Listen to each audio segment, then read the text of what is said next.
तर पुण्यातील कर्वेनगर परिसरामध्ये झाड उन्मळून पडलेलं आहे। झाड हे दुचाकीवर कोसळल्यानं दुचाकीस्वाराचा जागीच मृत्यू झालेला आहे। अलंकार पोलीस स्टेशन जवळची ही घटना आपण पाहतोय पुण्यात दुचाकीवर हे झाड कोसळलं आणि या दुर्दैवी घटनेमध्ये दुचाकीस्वाराचा जागीच मृत्यू झालेला आहे।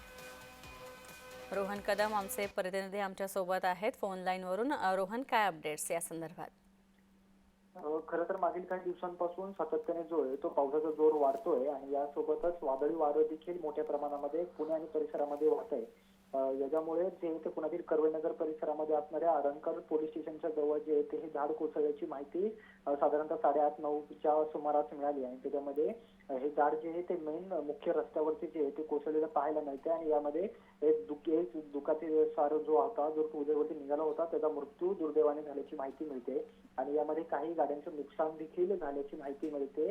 खरं तर त्याचं नाव अजून समजलेलं नाहीये, परंतु हा दुचाकीस्वार जो होता तो जागेवरतीच या सगळ्यामध्ये मृत्युमुखी पडल्याची माहिती मिळते। त्याला जवळच्या रुग्णालयामध्ये देखील घेऊन गेलेलं होतं, परंतु त्याचा जो आहे तो इकडे घेऊन जाण्यापूर्वी जो आहे तो मृत्यू झाल्याची माहिती सध्या मिळते आणि यामध्ये काही गाड्यांचं देखील नुकसान झाल्याची माहिती मिळते।